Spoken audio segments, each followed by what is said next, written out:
मुंबईत गेल्या काही दिवसात नेमकं काय घडतंय? एका बाजूला मराठी विरुद्ध अमराठी वाद आधीच घुमसत असताना आता मुंबईच्या रस्त्यावर आणि सोसायट्यांमध्ये एक नवीनच लाईन ओढली गेली आहे. होय, पांढरी पट्टी.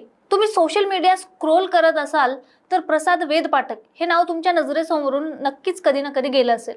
एक प्रसिद्ध मराठी युट्यूबर, कंटेंट क्रिएटर जो नेहमी सोशल मीडियावर व्हिडिओ बनवतो, पण गेल्या 2 दिवसात यांना थेट जीवे मारण्याच्या धमक्या आल्यात असं त्यांचं म्हणणं आहे.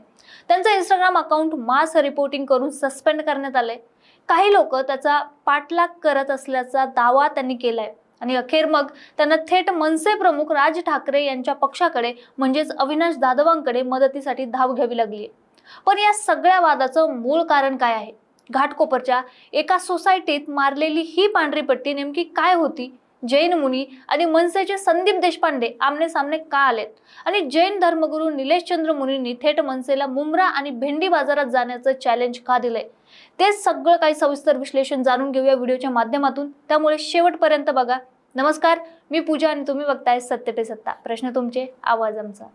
तर या सगळ्या गोष्टींची सुरुवात होते मुंबईतल्या घाटकोपर भागातून. घाटकोपरमधील एका सोसायटीमध्ये राहणाऱ्या युट्यूबर प्रसाद वेद पाठकने सोशल मीडियावर एक व्हिडिओ आणि काही फोटो शेअर केले. त्या फोटोमध्ये सोसायटीच्या आवारात जमिनीवर एक लांबलचक पांढऱ्या रंगाची पट्टी मारलेली दिसत होती. प्रसादचा आक्षेप काय होता? त्यांचं म्हणणं होतं की सोसायटीमधील काही जैन धर्मीय कुटुंबियांनी सोसायटीच्या इतर कुठल्याही सदस्याला न विचारता, कोणतीही परवानगी न घेता ही पांढरी पट्टी मारली होती. आता ही पट्टी कशासाठी होती? तर जैन धर्मगुरूंसाठी म्हणजे जैन साधूंसाठी ही पट्टी आखण्यात आली होती. चातुर्मास असो किंवा इतर धार्मिक विधी, जैन साधू जेव्हा पायी चालतात तेव्हा त्यांच्या चालण्याच्या मार्गासाठी किंवा विशिष्ट नियमांचे पालन करण्यासाठी ही पट्टी मारली जाते असा दावा करण्यात आलाय. आणि इथेच खरा पेच निर्माण झाला. प्रसादने अत्यंत स्पष्ट आणि थेट भूमिका घेत तो म्हणाला की तुमच्या धार्मिक मान्यता, तुमचे नियम हे आदराचे आहेत, पण ते तुम्ही तुमच्या घरात पाळा. सार्वजनिक ठिकाणी किंवा संपूर्ण सोसायटीच्या कॉमन एरियामध्ये इतर सदस्यांना विश्वासात न घेता अशी कृत्य करणे कितपत योग्य आहे?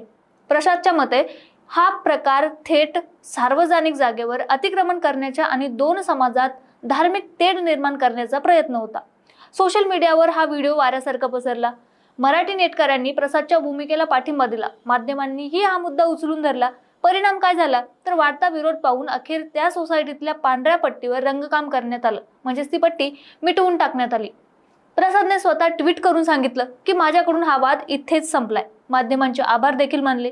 सगळ्यांना वाटलं आता वाद संपला, पण खरं तर वाद इथूनच पुढे सुरू झाला. वाद शांत होण्याऐवजी उलट अधिक आक्रमक झाला. जैन समाजातील काही कट्टर घटकांना प्रसादने घेतलेली ही भूमिका बिलकुल आवडली नाही. सोशल मीडियावर प्रसादच्या विरोधात मोहीम आखण्यात आली. काही दिवसांपूर्वीच प्रसादने दावा केला होता की काही विशिष्ट घटकांकडून त्याच्या इंस्टाग्राम अकाउंटवर मास रिपोर्टिंग केलं जाते आणि झालंही तसंच. लाखो फॉलोअर्स असणारं प्रसाद वेद पाठकचं इंस्टाग्राम अकाउंट अचानक सस्पेंड झालं. प्रसादने ट्विटरवर म्हणजेच एक्सवर त्याचा स्क्रीनशॉट शेअर केला आणि लिहिलं की जे योग्य आहे ते बोलल्यानंतर हेच तुम्हाला मिळतं. पण गोष्ट फक्त डिजिटल अकाउंट बंद करण्यापुरती मर्यादित राहिली नाही. विषय थेट वैयक्तिक सुरक्षेवर आला. प्रसादने अत्यंत गंभीर आरोप केले आहे की काही लोक त्याच्या रस्त्यावर पाठलाग करत आहेत. त्याला अनोळखी नंबरवरून जीवे मारण्याच्या धमक्या येत आहेत. एका सामान्य मराठी कंटेंट क्रिएटरला मुंबईत स्वतःच्या घरात आणि शहरात असुरक्षित वाटू लागले. जेव्हा पाठीशी कोणी नव्हतं तेव्हा त्याने थेट मनसे नेत्यांशी संपर्क साधला. जेव्हा एखाद्या मराठी माणसावर संकट येतं तेव्हा मुंबईतील मनसेचा अँगल ठरलेला असतो. प्रसाद वेद पाठकने थेट मनसेचे नेते अविनाश जाधव यांची भेट घेतली. आपल्या जीवाला असलेला धोका आणि झालेला प्रकार सगळा काही जो होता त्यांच्या कानावर टाकला. अविनाश जाधव यांनी तत्काळ प्रसादला पाठिंबा दिला आणि सोशल मीडियावर पोस्ट लिहित जाहीर शब्द दिला. अविनाश जाधव म्हणाले की आमची बांधिलकी जनतेशी आहे. आपण जो आवाज उठवला आहे तो एका वृत्तीच्या विरोधात आहे. योग्य गोष्टींच्या मागे मनसे नेहमीच उभी राहते आणि राहणार आहे. आम्ही मतांसाठी नाही तर अस्मितेसाठी लढतो. म्हणजेच मनसेने थेट संदेश दिलाय की प्रसाद जर योग्य गोष्टींसाठी लढत असेल तर मनसेची ताकद त्याच्या पाठीशी उभी राहील. आता हा वाद फक्त घाटकोपर पुरता मर्यादित राहिलेला नाहीये.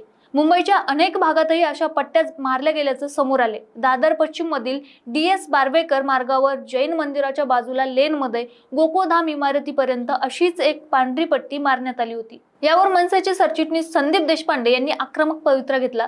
त्यांनी थेट मुंबई महानगरपालिकेला म्हणजेच BMCला इशारा दिलाय की रस्त्यांवरून या पांढऱ्या पट्ट्या तत्काळ हटवा, अन्यथा मनसे स्टाईलने आम्ही त्याच्यावर काळा रंग मारू. मनसेच्या या आक्रमक भूमिकेनंतर आता जैन समाजाकडूनही याला तीव्र विरोध होतोय आणि जैन धर्मगुरू निलेश चंद्र मुनी यांनी थेट मनसे नेते देशपांडे यांच्यावर पलटवार केलाय. निलेश चंद्र मुनी काय म्हणाले तर संदीप देशपांडे हे दोन समाजांमध्ये दरी निर्माण करण्याचे काम करत आहेत. जैन समाज हा अत्यंत शांतताप्रिय समाज आहे, पण याचा अर्थ असा नाही की जैन समाजाने बांगड्या भरल्या आहेत. त्यांनी जैन बांधवांना शांतता राखण्याचं आव्हान तर केलंच, पण सोबतच मनसेला बाळासाहेब ठाकरेंच्या विचारांची आठवण करून दिली. ते म्हणाले की बाळासाहेबांनी नेहमी जैन आणि मारवाडी लोकांवर प्रेम केलं, त्यांनी कधी त्रास दिला नाही. पण मुनीजी एवढ्यावरच थांबले नाहीत. त्यांनी मनसेला थेट काउंटर चॅलेंज दिले. त्यांनी थेट मुंब्रा आणि भेंडी बाजाराचा उल्लेख केला आणि म्हणाले की संदीप देशपांडे, तुम्हाला जर खरंच धाडस दाखवायचं असेल ना तर तुम्ही मुंब्रा आणि भेंडी बाजार किंवा पायतुनीला जा. तिथे ज्या प्रकारे ईदच्या दिवशी किंवा नमाज पडताना रस्त्यावर पांढरे कपडे सफेद चादर घालून बसतात तेव्हा विरोध करून दाखवा. मुंब्रामध्ये जेव्हा MIMची नगरसेविका मुंब्रा हरा कर दूंगी म्हणते त्याला विरोध करा. दोन समाजात उगीच तेढ निर्माण करू नका. तर हा सगळा जो तुम्ही ऐकला आतापर्यंत हा होता संपूर्ण वाद. घाटकोपरच्या एका सोसायटीतल्या अंतर्गत वादापासून सुरू झालेली ही ठिणगी आता मनसे विरुद्ध जैन धर्मगुरू आणि मुंब्रा भेंडी बाजाराच्या चॅलेंज पर्यंत जाऊन पोहोचली आहे. पण या निमित्ताने काही मूलभूत प्रश्न उपस्थित होतात ज्यावर आपण शांत डोक्याने विचार केला पाहिजे. की पहिली गोष्ट म्हणजे भारतात प्रत्येकाला आपापला धर्म पाळायचं स्वातंत्र्य संविधानाने दिले. जैन साधूंबद्दल, त्यांच्या कडक उपवासांबद्दल आणि जीवनशैलीबद्दल संपूर्ण देशाला आदर आहे. पण आपल्या धार्मिक भावना जपत असताना सार्वजनिक रस्त्यांवर किंवा गृहनिर्माण सोसायट्यांमध्ये इतरांच्या हक्कांवर गदा येता कामा नये. हा नियम सर्वांनाच लागू होत नाही का? दुसरी गोष्ट म्हणजे कोणत्याही मुद्द्यावर मतभेद असू शकतात, पण एका कंटेंट क्रिएटरने प्रश्न विचारला म्हणून त्याला जीवे मारण्याची धमकी देणं, त्यांचे अकाउंट सस्पेंड करायला लावणं ही कोणती लोकशाही आहे? हा कुठला शांतताप्रिय मार्ग आहे? आणि तिसरी गोष्ट म्हणजे सर्वात महत्त्वाची गोष्ट, जेव्हा जेव्हा अशा गोष्टी घडतात तेव्हा मुंब्रा आणि भेंडी बाजाराचं उदाहरण देऊन विषयाला फाटा फोडला दिला जातो. पण कायद्याचं राज्य हे सर्वांसाठी सारखंच असायला हवं. मग रस्ता मुंब्राचा असो, दादरचा असो किंवा घाटकोपरचा असो, सार्वजनिक जागा ही जनतेची असते. तिथे कोणत्याही एका धर्माची मक्तेदारी असू शकत नाही. हे तत्व आपण कधी स्वीकारणार आहे? प्रसाद वेद पाठकने उठवलेला आवाज एका वृत्तीच्या विरोधात होता असं मनसेचं म्हणणं आहे. आता मनसे रस्त्यावर उतरून या पट्ट्या पुसणार की हा वाद समोपचाराने मिटवणार हे तर आता पुढे कळेलच. पण या संपूर्ण प्रकरणावर तुमचं मत काय आहे? प्रसाद वेद पाठकची भूमिका योग्य होती का? आणि जैन मुनींनी दिलेल्या आव्हानावर तुमचं मत काय आहे? कमेंट करून नक्की सांगा. आणि अशाच विश्लेषणासाठी बघत राहा सत्य पे सत्ता. प्रश्न तुमचे, आवाज आमचा. लग्न ठरलंय ना तुझं? आणि हे काय? अगं मला PCODचा त्रास आहे. कधीतरी हे सासरी कळेलच ना. मग त्याच्यामुळे मुलं होण्यात अडचण येते ना. एकतर PCOD इतका गंभीर आजार नाहीच आहे आणि त्यावर सोपा उपाय आहे. आपल्या ईशाला लग्नाआधी असाच त्रास होता. तिने डॉक्टर चाटेज होमिओपॅथी क्लिनिक मध्ये उपचार घेतले आणि तिला आता 2 मुलं आहेत. डॉक्टर चाटेज होमिओपॅथी क्लिनिक, साइड इफेक्ट नसलेला होमिओपॅथीचा नैसर्गिक उपचार. 9545727107